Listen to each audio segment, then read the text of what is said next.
1961 में भारत एक नया नया आजाद हुआ देश था। आजादी की बेड़ियां टूटी थीं। ये वो समय था जब उम्मीदें बहुत थीं और चुनौतियां उससे भी ज्यादा। देश अपना रास्ता खुद तय करने को दृढ़ था। इसमें एक मजबूत रक्षा उद्योग का निर्माण भी शामिल था।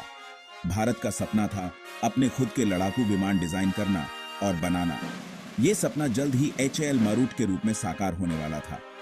ये भारत का पहला स्वदेशी लड़ाकू विमान था। मारूट प्रोजेक्ट एक नए स्वतंत्र राष्ट्र की आकांक्षाओं को दर्शाता था। ये दुनिया में भारत के मजबूत इरादों का स्पष्ट संकेत था। HAL मारूट प्रोजेक्ट की शुरुआत 1950 के दशक के अंत में हुई थी। ये शीत युद्ध का दौर था जो अपने चरम पर था। प्रधानमंत्री जवाहरलाल नेहरू के नेतृत्व में भारत ने गुटनिरपेक्षता की नीति अपनाई थी। हालांकि देश को अभी भी पूर्व और पश्चिम दोनों ओर से सुरक्षा खतरों का सामना करना पड़ रहा था। यह स्पष्ट था कि भारत को अपने हवाई क्षेत्र की रक्षा के लिए एक मजबूत वायुसेना विकसित करने की आवश्यकता है। मारूट प्रोजेक्ट इस प्रयास का एक महत्वपूर्ण हिस्सा था। संस्कृत में मारूट का अर्थ है तूफान की आत्मा। यह एक ऐसे विमान के लिए एकदम सही नाम था जिसे भारत की बढ़ती ताकत का प्रतीक होना था। मारूट प्रोजेक्ट भारत सरकार की दूरदृष्टि और दृढ़ संकल्प का प्रमाण था। यह भारतीय इंजीनियरों और वैज्ञानिकों के कौशल और प्रतिभा को भी दर्शाता है। वे यह साबित करने के लिए दृढ़ थे कि भारत में विश्व स्तरीय विमान डिजाइन और निर्माण करने की क्षमता है। मारूट प्रोजेक्ट अपनी चुनौतियों के बिना नहीं था। 1960 के दशक में भारत अभी भी एक विकासशील देश था।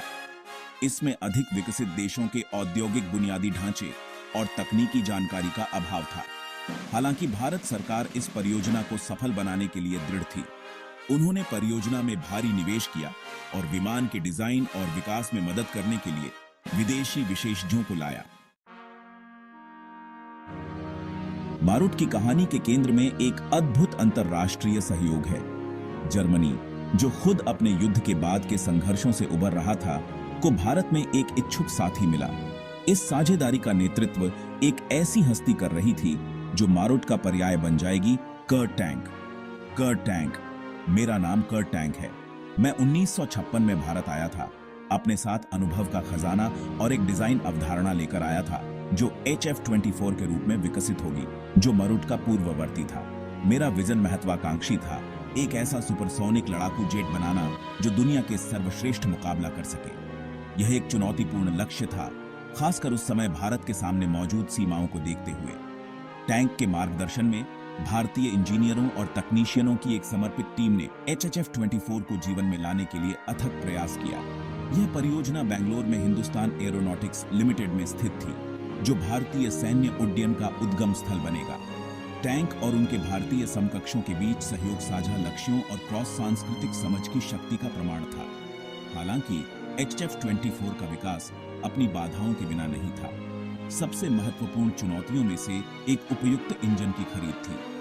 टैंक के शुरुआती डिजाइन के लिए एक शक्तिशाली इंजन की आवश्यकता थी जो विमान को सुपरसोनिक गति प्रदान कर सके। हालांकि इस तरह के इंजन को हासिल करना एक बड़ी बाधा साबित हुई, जो अंतरराष्ट्रीय राजनीति के जटिल जाल में उलझी हुई थी। HF-24 के लिए एक उपयुक्त इंजन की खोज शीत युद्ध के दौर की भू राजनीतिक वास्तविकताओं का एक सूक्ष्म जगत बन गई।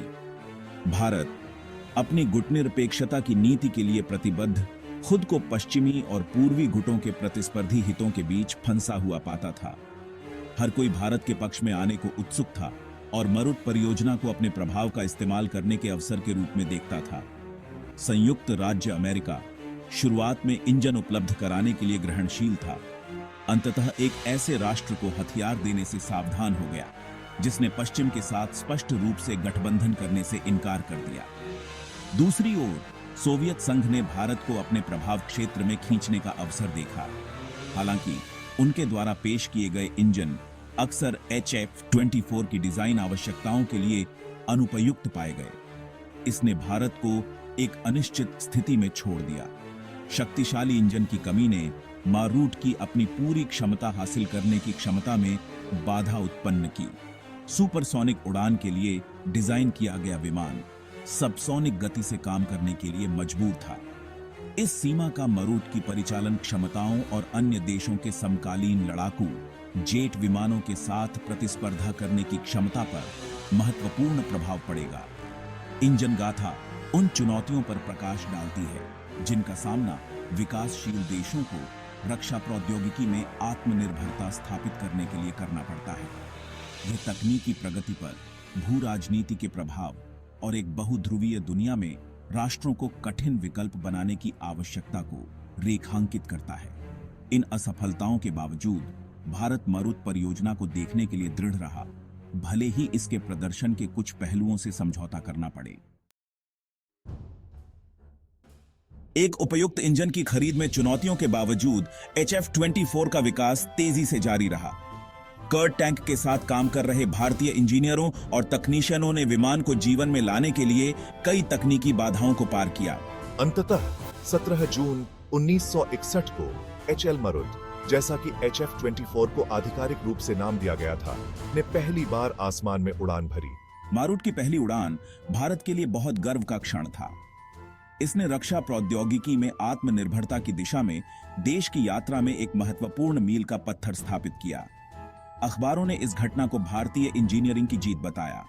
इंजन की सीमाओं के बावजूद मरुट भारत की बढ़ती औद्योगिक क्षमताओं और दुनिया में अपना रास्ता खुद तय करने के उसके दृढ़ संकल्प का प्रतीक था।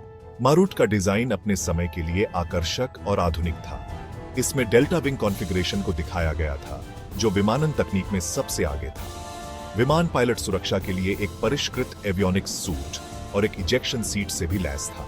सुपरसोनिक उड़ान के लिए डिजाइन किए जाने के बावजूद मरुट का सबसोनिक प्रदर्शन अभी भी सम्मानजनक था। यह लगभग 1112 किलोमीटर प्रति घंटे या 691 मील प्रति घंटे की शीर्ष गति प्राप्त कर सकता था। मरुट को एक बहुभूमिका वाले लड़ाकू के रूप में डिजाइन किया गया था, जो हवा से हवा और हवा से जमीन दोनों तरह के मिशनों को करने में सक्षम था। यह करीबी लड़ाई के लिए 4 30 मिलीमीटर तोपों से लैस था और जमीनी हमले के मिशन के लिए विभिन्न प्रकार के बम और रॉकेट ले जा सकता था। मरुत की बहुमुखी प्रतिभा ने इसे भारतीय वायुसेना के लिए एक मूल्यवान संपत्ति बना दिया, जो विभिन्न भूमिकाओं में विमान को तैनात करने के लिए उत्सुक थी। HAL मरुत कर्ट टैंक द्वारा परिकल्पित सुपरसोनिक सपने को प्राप्त नहीं करने के बावजूद कई उल्लेखनीय डिजाइन सुविधाओं और क्षमताओं के पास था। इसका वायुगतिकीय लेआउट, जो एक टेलिस डेल्टा विंग कॉन्फ़िगरेशन की विशेषता है, अपने समय के लिए उन्नत था। इस डिजाइन ने मरुट को सबसोनिक गति पर उत्कृष्ट गतिशीलता प्रदान की, जिससे यह कुत्ते की लड़ाई में एक फॉर्मिडेबल प्रतिद्वंद्वी बन गया। मरुट का आयुध एक और पहलू था, जिसने एक सक्षम सेनानी के रूप में अपनी भूमिका को रेखांकित किया। आंतरिक रूप से 4 30 मिलीमीटर तोपों से लैस विमान ने नजदीकी सीमा के जुड़ाव के लिए एक महत्वपूर्ण पंच पैक किया। इसके अलावा बम, रॉकेट और यहां तक कि हवा से हवा में मार करने वाली मिसाइलों सहित विभिन्न प्रकार के बाहरी भंडारों को ले जाने की इसकी क्षमता ने हवा से हवा और हवा से जमीन दोनों तरह के युद्ध परिदृश्यों में इसकी बहुवर्सेटिलिटी पर प्रकाश डाला। मारुट को पावर देना 2 ऑर्फ्यूज 703 टर्बोजेट इंजन थे, जो ब्रिटिश फर्म ब्रिस्टल सिडेली के लाइसेंस के तहत निर्मित थे। जबकि इन इंजनों ने सबसोनिक उड़ान के लिए पर्याप्त जोर प्रदान किया, वे मारुट को सुपरसोनिक गति प्राप्त करने के लिए आवश्यक शक्ति से कम हो गए। यह सीमा विमान के परिचालन इतिहास में एक निर्डिफाइनिंग कारक बनी रहेगी। अपने इंजन की कमी के बावजूद मारुट ने एक सम्मानजनक मुकाबला, त्रिज्या और सेवा छत का दावा किया। 10 टन से अधिक के इसके अधिकतम टेकोनफ वजन ने इसे पर्याप्त पेलोड ले जाने की अनुमति दी, जिससे यह विभिन्न प्रकार के मिशनों के लिए उपयुक्त हो गया। मारुट का डिजाइन, जबकि उस समय उपलब्ध इंजन तकनीक द्वारा सीमित था, भारतीय इंजीनियरों की सरलता को प्रदर्शित करता था, जो उनके सामने आने वाली बाधाओं के भीतर काम कर रहे थे।